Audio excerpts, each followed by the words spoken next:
मैं प्रेम सर। आज सवाल नंबर 8 पर मैं इस वीडियो के साथ में आया हूं। सवाल नंबर 8 त्रिकोणमितीय अभ्यास 8.1 यानी कि इस सवाल में 8 नंबर पे आया हूं। तो मेरे इस चैनल को सब्सक्राइब कर दें और बेल आइकन का बटन दबा दें, जिससे कि आपको मैं हर बार मेरा वीडियो जो है पहुंचता रहे आपके पास और एक से एक बढ़कर सवाल मैं आपको बताते रहूं। इसलिए आपको सब्सक्राइब करना बहुत मोस्ट है।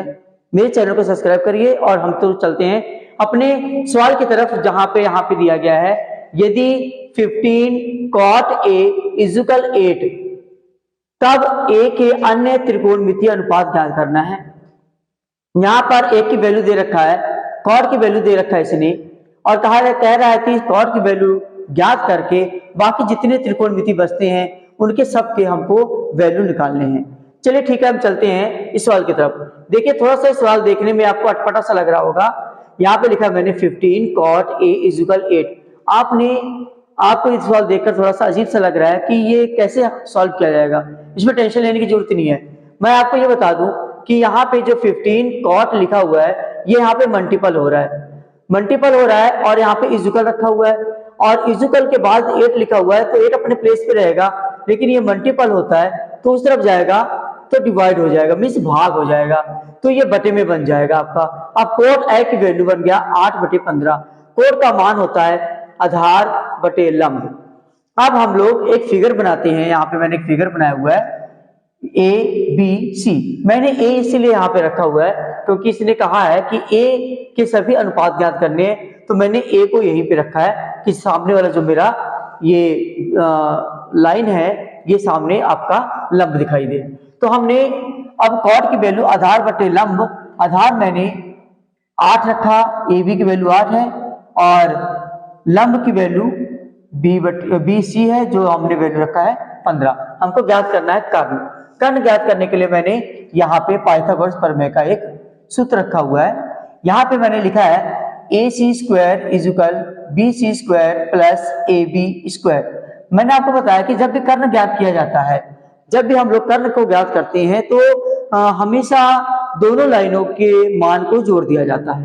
तो मैंने इसी प्रकार AC की वैल्यू मुझे मालूम नहीं थी, मैंने ऐसे सेम रख दिया, और BC की वैल्यू मेरे पास BC की वैल्यू 15 है, इसे मैंने स्क्वायर में डाल दिया, प्लस AB की वैल्यू मैंने 8 रख दिया, स्क्वायर डाल दिया। अब मैंने 15 को 15 बार गुणा किया तो मेरे पास 225 आया, और यहाँ पे 8 को 8 बार गुणा किया तो 64 आया।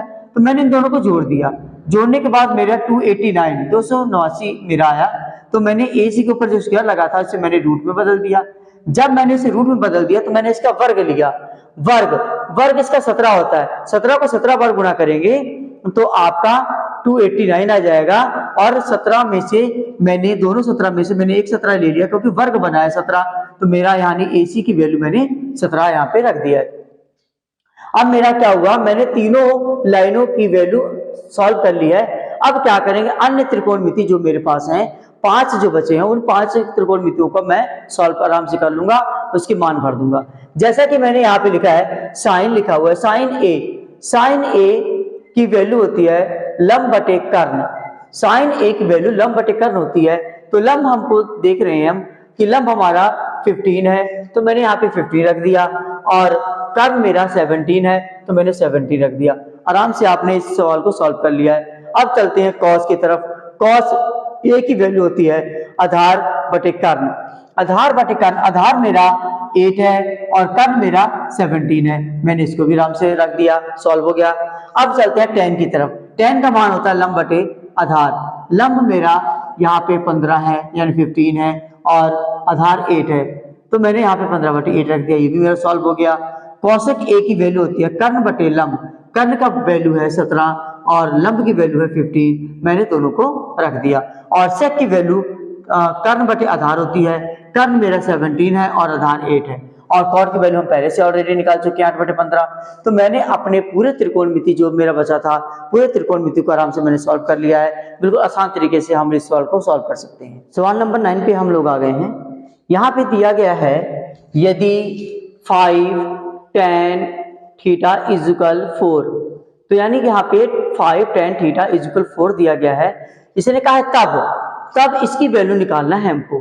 5 sine theta minus 3 cos theta upon 5 sine theta plus 2 cos theta, इसकी वैल्यू हमको निकालना है।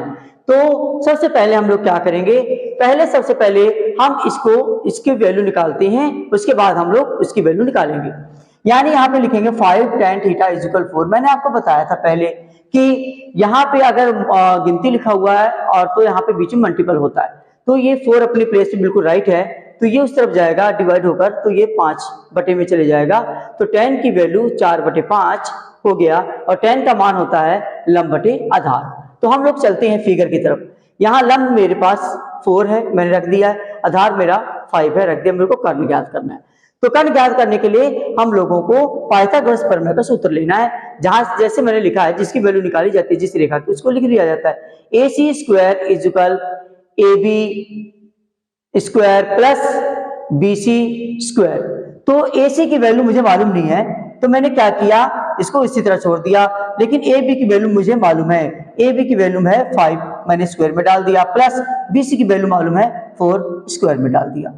AC स्क्वायर इज इक्वल 5 5 जा 25 प्लस 4 4 जा 16 मीन्स 5 25 और 6 36 हमने करके दोनों को मैंने ऐड कर लिया। ऐड करने पर मेरा 41 आया, और 41 जो मैंने इसको स्क्वायर को उस तरफ ले गया मैं, तो ये रूट में बदल गया, तो मैंने रूट 41 मैंने यहाँ पे लाकर करने की वैल्यू रख दी है।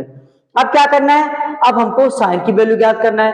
तो साइन की वैल्यू मैंने यहाँ पे ज्ञात किया हुआ है, लंब बटे कर्ण होता है, लंब मेरा 4 है और कर्ण मेरा 41 है। और कॉस की वैल्यू होती है आधार बटे कर्ण, तो मैंने आधार 5 रखा हुआ है और कर्ण 41 रख दिया। मीन्स कहने का मतलब मैंने इनकी वैल्यू दोनों की निकाल ली है आराम से। अब क्या करेंगे, जिनकी वैल्यू निकाले हैं हम, अब इसी के में ऐड करने चल रहे हैं। देखिए यहाँ पे 5 लिखा हुआ है, मैंने 5 लिखा है यहाँ पे, और मल्टीपल डाल दिया क्योंकि मल्टीपल हो रहा है। साइन की वैल्यू हमने निकाला था पहले 4/√41, तो मैंने 4/√41 रख दिया। माइनस लगाया, मैंने माइनस लगाया, मल्टीपल 3 रखा है, और कॉस की वैल्यू मैंने निकाला 5/√41, इसको मैंने यहाँ पे रख दिया। फिर मैंने इसको बटे में बनाया, अपॉन में इसकी वैल्यू भी मैंने यहाँ पे नीचे रखी है 5 मल्टीप्लाई साइन की वैल्यू सेम आ गया, प्लस कॉस की वैल्यू भी उसी तरह सेम आ गया, मैंने रख दिया है। अब क्या करेंगे, हमने इसको मल्टीपल कर दिया है, 5 को 4 से गुणा करेंगे तो 20 आ जाएगा। उसके बाद √41, उसके बाद 3 को मैंने 5 से गुणा किया, 15 आ गया, √41 आ गया। इसी प्रकार मैंने इसको भी गुणा कर दिया, 5 और 20 हो गया, और इसको गुणा कर दिए 10 हो गया। √41 दोनों आ गया। ऊपर वाले का मैंने ऊपर से, नीचे वाले का मैंने नीचे सॉल्व कर लिया है। अब क्या करेंगे, जब मैंने कहा कि हर बराबर होता है, जब हमारे पास हर बराबर होता है, डिनोमिनेटर सेम होता है, तो क्या करते हैं, ऊपर वाले को सीधा सीधा प्लस माइनस कर दिया जाता है। तो मैंने क्या किया, 20 में से 15 को मैंने घटा दिया है, घटाने पे मेरे पास 5 आया और √41 आ गया। इसी प्रकार यहाँ पे जुड़ रहा है, ये भी सेम है, डिनोमिनेटर मींस हर, तो मैंने इसको वापस जोड़ दिया, 20 और 10 30 हो गया, और √41 हो गया। अब मैंने क्या किया, ये अपान में दोनों आ गए हैं। एक बात बताएं, जब आपके पास अपान में आते हैं और अपान के बीच में अपान होता है, तो हमको क्या करना पड़ता है, पहले वाली डिजिट को उसी तरह रख दिया जाता है, और नीचे वाली डिजिट को इससे मल्टीपल कर दिया जाएगा 5 से, और 30 को इससे मल्टीपल कर दिया जाएगा। जैसे कि मैंने यहाँ पे रखा है 5/4 यानी √41 मल्टीप्लाई, फिर यहाँ पे 41 मैंने इसके साथ रखा और 30 नीचे रख दिया। अब मैंने क्या किया, इसको मैंने काट दिया है, देखिए ये सिर्फ यानी कि √41 कट गया, और यहाँ पे 5 × 5 और 5 × 6 = 30। मीन्स कहने का मतलब मुझको 1/6 लेकर आना था। देखिए मैं साथ में रख के आया हूँ, 1/6 लाना था, तो मेरा इसको काटने पर मीन्स मल्टीपल करने पर 1/6 आया, और पहले से इसकी वैल्यू 1/6 दे रखी थी, मेरा दोनों सेम आ गया। इस प्रकार मेरा सवाल बिल्कुल सही है।